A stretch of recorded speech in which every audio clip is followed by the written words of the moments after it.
Good morning, good afternoon, good evening, everyone. Thank you for joining us for the second episode of the Young African Leaders in Energy and Sustainability series, #YALES, our live series dedicated to uncover stories of outstanding young energy leaders across Africa. Tosin and I are very excited to co-host this episode. Hi, Tosin. Hi, Fatu. It's lovely to be here. Hi, Eileen. Hi. Right. Today we will have a conversation with Eileen Lara. Hi, Eileen. Welcome and thanks for joining us. Thanks for having me. Eileen is the chairperson of the Women Energy Renewable Energy Association in Uganda, and she's a project engineer heading the solar and energy efficiency sections with the Center for Research in Energy and Energy Conservation at Makerere University. She's also one of the few women in Uganda who are certified energy auditors, and she's a winner of the Microgrid Academic Talent of the Year Award 2020. I commend you, Eileen, for such outstanding achievements. Can you tell us what drove you to undertake a career in the renewable energy sector? Okay. First of all, thank you, Fatu and Tosin, for having me on the show. It's a pleasure to be here. So, my name, as Fatu, you mentioned, is Eileen Lara. I work here at the Center for Research in Energy and Energy Conservation, which is based at Makerere, where I also did my degree. So how I started my career in renewable energy started through an internship. So I was doing a course in electrical engineering. My undergraduate is in electrical engineering. So in my third year placement for internship, I was placed at the center, which is also based at the institute. So in that just doing the usual day activities, I found it more interesting than all the other fields that I was exposed to. And I decided to pursue it further. And I've been working here for about 8 years now. And I have also done a master's in renewable energy. I just kept specializing it from there. So it started as I was doing my undergraduate. Yeah. Quite interesting that you were able to fulfill your passion through acquiring education and also being involved in internship and all those activities within that sectors until you came up to pioneer the Women Renewable Energy Association. Now, can you tell us more about your role within this association? How do you assist women who are involved in renewable energy? Okay, so the Women Renewable Energy Association Uganda was started in 2018. I am one of the pioneer founders, but there are others as well. And it started when we saw a gap. We saw a gap with women in the renewable energy sector, and we said, let's fill this gap. Let's put an association together that mentors women, that trains women in renewable energy. So here in Uganda, which is in sub-Saharan Africa, you find about 90% use biomass for cooking. 99% of the cooking is done by women. So there is a lot of exposure to unclean fuels. We also have a very low electricity access. We have been working to improve it, but it's still very low. We have about 70% not connected to grid. And these kinds of gaps cause us to have very many different activities in the energy sector. So we came in to fill the gap with the women. There are very few women, even when we would call out a women-only training, or you just kind of trying to increase the women, you would find very few due to different reasons. So the association was started to fill that gap. So since then, we have done a lot in terms of mentorship. We have done a lot in terms of training of women. We have been trying to increase networking and just getting women to know the opportunities in the sector. So yes, that's when we applied for the Microgrid Academy Awards, and then we emerged as a winner. And I was pioneering that call, and so I was led as the winner of the talent award among the other two. So that has also helped us to increase. So this year we are planning to increase our activities across the country to mentor more women, to train more women, and to increase engagements with the women. Yes. Okay, that's amazing, Eileen. I just want to ask, as a project engineer, you mentioned that you work at the Center for Research in Energy and Energy Conservation rather, at Makerere University. So what kind of challenges do you encounter, especially within the solar and energy efficiency sections? What are the challenges with, addressing solar and energy efficiency issues? So, of course, challenges vary. You have technical challenges. There are some challenges that you meet as a country. Okay. And then there are also challenges that you meet on a social level. If I would just delve into the country challenges, some of the challenges we have, especially in the energy efficiency side, is the slow policies. So we have a very slow adoption of policy. So some of the things that we would like to implement or encourage cannot be enforced because there is no policy to back it. So those are some of the things that go very, so it's not that they're in draft process, but they're very slow to actually pilot and to enforce. So you find those become a very big hindrance in terms of implementing energy efficiency activities. In the solar sector, you find there are a lot of fake products. So Wow. Uganda being a sub-Saharan country, low income, you find people have a very low income, so poor quality products tend to be cheaper, more attractive. They move faster. So those are some of the challenges. You're trying to increase awareness. You're trying to tell people, yes, it's high cost, but in the long run, this is more beneficial. So you kind of have a lot of interactions that you must have. So though renewable energy is very engineering-like, the challenges that we face are not mostly the technology, but rather engagement with humans. And so we have been moving more and more to human-centered design, user-centered design in everything that we do. Yes. Okay, great. That's amazing. I know that many African countries face the challenge of fake products because they're cheaper, like you mentioned earlier. So aside policy adoption, addressing policy issues as regards solar energy and efficiency in Uganda, what are the other solutions that you think that would work, in order to encourage solar and energy efficiency? Sorry. Solutions I to was the saying that problems? yes, aside policy adoption, you've mentioned the fact that policies should be addressed. Are there other solutions that you think that would work, in order to address that efficiency problem in Uganda? Of course, the funding. COVID kind of got us to reduce, having a reduced amount of funding. The energy sector right now is heavily funded by Okay. donor organizations. So then when the funding reduces, a lot of policies cannot be implemented. Case in point, we had a policy for grid access, and we were subsidizing as a country consumers that are next to a grid, next to the pole, but have not been able to connect for 1 year, and then those that are a kilometer away and just need one more pole. However, that had to be stopped because of insufficient funding. So those are some of the challenges that we face because of insufficient funding. Another thing would be to also increase productive use.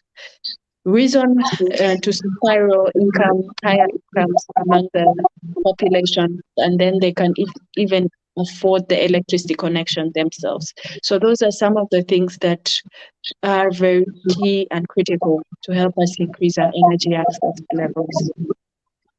Wow, that's amazing. Thank you, Eileen, for those answers. I found them very, very interesting. These are solutions I think that other African countries can adopt as well, not just in Uganda. And now to your you won the 2020 Microgrid Academy Young Talent of the Year. I know we've mentioned that quite a number of times. I would like to say big congratulations again on that award. Oh, thank you. So when you won that award, how did that help you advance your work within the Women Renewable Energy Association? How did it help you improve your initiative, How your this achievement has actions? helped you?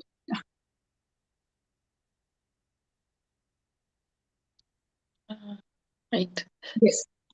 Yeah, so I was Okay. asking, yeah, sorry, we lost a bit, Tosin. So I was asking with the win, how did that help you enhance the work that you were doing within the Renewable Energy Association? Well, it gave us a big boost. Some of the things we have been limited to the central where we are. So Kampala is the central city, and it's also the headquarters of the association. So we have been limited to do our work in this area where it's easy to do with our own funding. So with this, we are able to stretch our nets further and wider and to reach more people, increase our visibility as well, create more content. So at first we were doing it with minimal funding. So now we are able to put in more professionals and to help us increase our vision. Because I told you one of the big gaps is awareness. Some of Yeah, the challenges we have, because people are not aware. And of course, to reach the masses, you need to create videos, you need to create content, you want to go on radio, you want to send your messages here and there. So those are some of the things that we are going to do in this year, so since March, yes. So those are some of the things that we are going to increase on this year with this new funding, yes. okay, that's very interesting actually, because policy, like increasing awareness is one big step if we really want to improve like energy access and promote sustainability practices across the continent. Can you share with us some advice for people who would be interested to have a career in the renewable energy sector or want to study just that? Well, generally for anyone studying, it's a very wide space. Whether you started with engineering and you can enter into the energy space, whether you have a social background, there is still space in the energy sector. It's very diverse. There's energy finance, energy investment. There is actually the sustainable engineering design, which is more technical. So the areas to spread nets on are wide, and I would encourage anyone who is interested. Firstly, if you have passion, then you go for it. Secondly, how prepared are you for what the task? If anyone, I think it's always about how prepared, how interested, what's your passion like. Sometimes our barriers tend to be on either what we could put a limitation on either how young we are or our sex, but at the end of the day, you find those are just technical barriers. They're literally not the main issue. But if you have the passion and the drive, then you can surely make it in any space, especially the renewable energy space. Yes.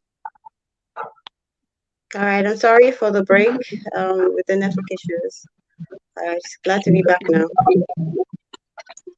Okay, so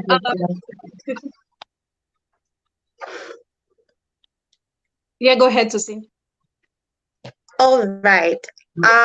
Okay, I think I'll just go on to the last two questions we have for you right now. And I think it's a bit of what you've answered already, but just for the sake of having you shed more light in that area.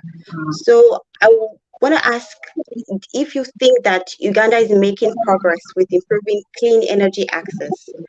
I know that you've mentioned the fact that you're part of the Women Renewable Energy Association in Uganda, and that progress is a bit slow. But as a country, do you think that clean energy access is improving gradually? Access to clean energy, availability, do you think it's improving in Uganda? or do you think that it's not even growing at all? So we have been improving, especially over the past 5 years. Wow. 2016, I think we were literally at what, 20% or 18%. Electrification access, grid electricity. 2020, we have moved 10 spaces above, so 28. It's not it's not necessarily the fastest growing, yeah. We could have, I think, but then considering the space of time, considering the various challenges, I think it still shows growth, right? So we have had growth. Yeah. So I'll say we are moving. We have very ambitious targets as a country. We have a policy that gives, we're looking at 60% by 2030. So we have about 9 years to move this extra 40%. Or no, rather 30%.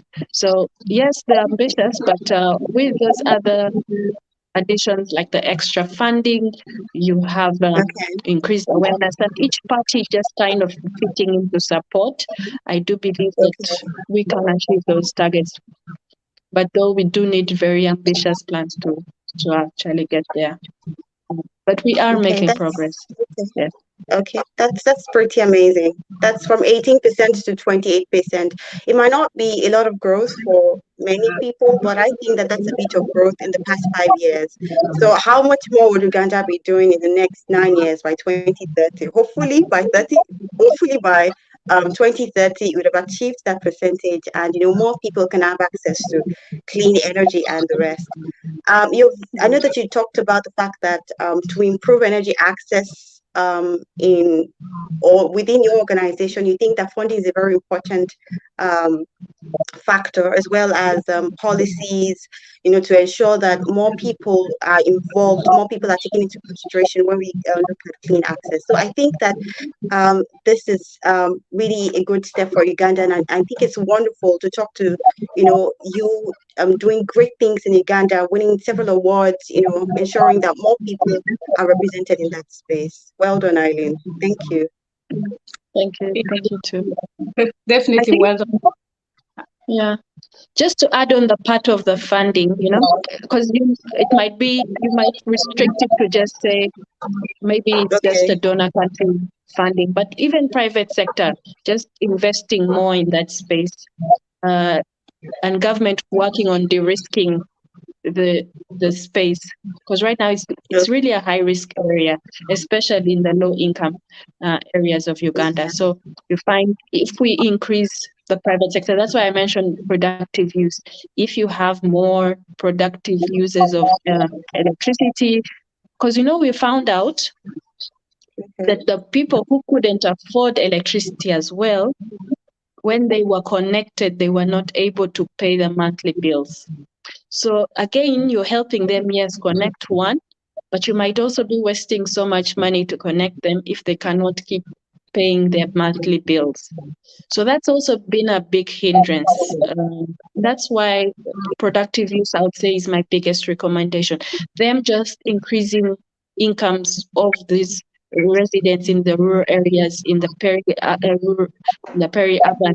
If those incomes are increased, then we can have a more sustainable energy space with more private sector funding. Because what really drives private sector is the profit. If the profit is not good, then it becomes a government kind of project, because it's literally being heavily subsidized. And that's what we have seen a lot in the energy sector for the past few years. It's heavily funded, heavily subsidized. Even now, you find we have a very high tariff. In the country, in the region, we have among the highest tariffs.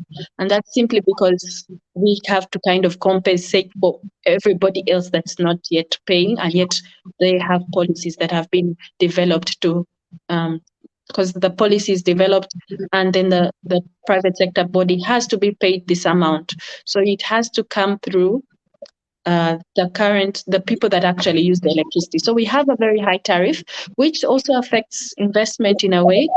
But then again, that's one.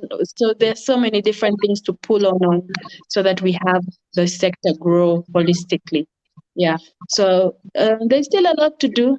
A lot of research, a lot of training, a lot of funding as well. Yeah? Private sector and government to close those gaps. Yeah, definitely. We need more like involvement for both the public and private sector, and we need policies that are more attractive to investment so that people are more encouraged to invest in that. One question, in addition to your role within the Women Renewable Energy Association and the Center for Research in Energy and Energy Conservation, you are also a member of the Uganda International Electrotechnical Commission National Committee, and also the Uganda National Bureau of Standard Electrotechnology Committee. So can you tell us how you're able to handle your duties within all those? It seems like it's quite a lot of commitment. How do you manage to always make sure that you perform well in each of those institutions? Well, that's a good question, because I actually did not write everything I do on my profile as well. So those actually are not necessarily the most time consuming. However, I believe in balance. There's a wise man who once said, when you're busy, you should work with rhythm. So today, if I'm at work, I'm at work. Tomorrow, if I'm at the electro-technical committee meeting, I'm there. So it's not necessarily that everything is on the table at the same time. It's just maximizing the time I spend with those activities so that I am always prepared for them. I found it saves time when I am actually attentive to the person and not necessarily shifting through several things. So I tend to focus. So if the day is today, if today what's on my plate, what's on my to-do list is women in renewable energy, I'm just going to chase that. When it's time for family, I'm just going to do that. So yes, I do have a switch off on button for different things. So it helps you perform with the different things. Though the committees actually are not very time consuming. It's about, give or take, 12 hours a month. So it's not the most time consuming activity. Yeah. Balance is definitely very important. We have one question from the audience. How can more young people be encouraged into the renewable energy sector? I think we kind of a little bit tackled that, but if you have like more tips to give to our audience on that. Okay. Well, I always feel like a talk is good. The reason, even talks like these, because now the question is also how young is young.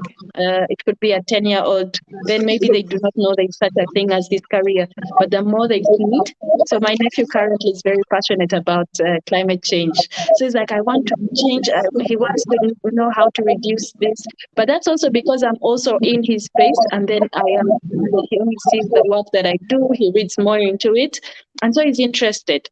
So one of the things is the exposure, the awareness, these talks that you do in schools, the talks you do in the university, then they know, oh, there is this profession, or there's this that I could do. Because many times when we are young.